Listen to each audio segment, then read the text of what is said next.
Okay, so here's an excerpt from Thomas J. Chambers' Civil War Diary, an old soldier's diary, and this is my great-grandfather, my grandfather's father, Thomas J. Chambers, and he starts off with he was mustered into service in Columbus, Kentucky. Goes on to say, okay, it explains the Battle of Shiloh. So it goes with where they traveled to, and then we'll start right here. We stayed here until the 3rd of April when we took up a line of march for the battlefield of Shiloh. We got there on the 5th after covering a distance of 20 miles. We engaged the enemy on the 6th and 7th of April. Here, my young brother, E.O. Edward Osborne Chambers was killed. I had 2 brothers in my company. Our General A.L. Johnson was also killed. So this is the battle that he fought in with his brother that his brother died at in the Civil War.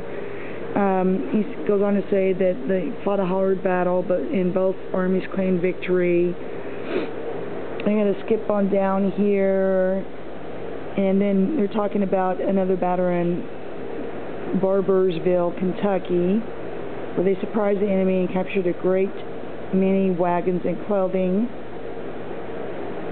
and went on to London, which was 25 miles away in Kentucky, and captured a great amount of supplies.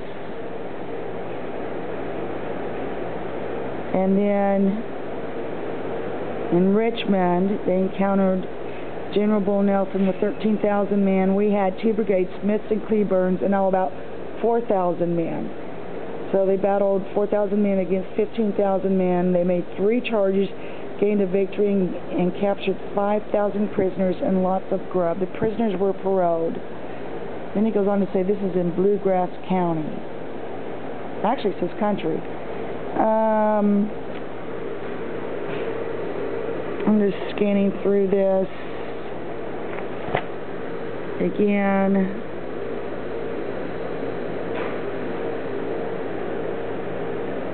And here's another one where they had a hard fight on the ridge and Lookout Mountain on the 24th and 25th. And on the night of the 25th, they were compelled to fall back but did not lose many. Though the enemy's loss was heavy, they were too many for us. They went back to Dalton, Georgia, 38 miles. He says, all is quiet. The Yankees have gone back to Chattanooga, and we are in the winter quarters near Dalton. And it is Christmas, and the boys have plenty of whiskey. We're going to go on down.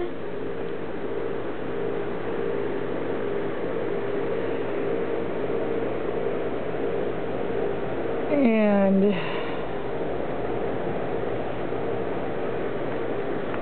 skip over. There was something I was wanting to see. Okay, and then here, we're all the way to the 28th of July. I got a letter from my little wife, and all was well, except smallpox was in the county. And it's the county that he lived in at the time, or his family lived in. And so, like I said, a lot of people were dying in those days early because of that.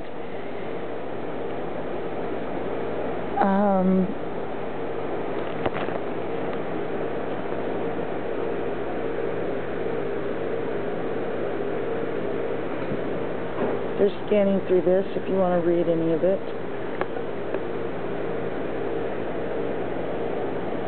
Okay. He says, I was wounded 3 times slightly and twice bad once through both hips and once in the spine.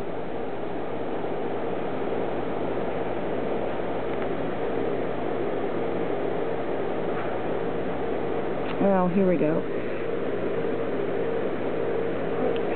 Okay, here we go. On July 17th, orders came that General Johnson had been relieved from command and that Hood had taken command. Now comes the hard fighting around Atlanta, Georgia. On the 20th, we had hard fighting, charging breastworks on the 22nd. Our corps Hardee's flanked the enemy on the right and done some of the hardest fighting of the war. And here I got wounded, both thighs broken, and I was taken to Macon County, Georgia, to the hospital and stayed there until August 24th and was transferred to Fort Valley, Georgia Hospital. Stayed there until September 1864.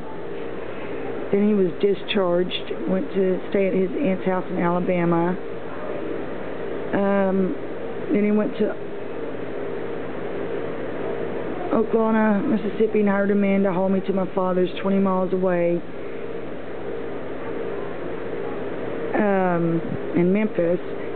I paid him $5 in gold and $125 in Confederate money and got home on the 18th of December, 1864, and now, thank God, I am at home with my wife and 2 children, having been far away from home 3 years and 2 months. I marched and rode during the war 3,628 miles. The following are the battles and number the rounds fired in each: the Battle of Belmont, the Battle of Shiloh.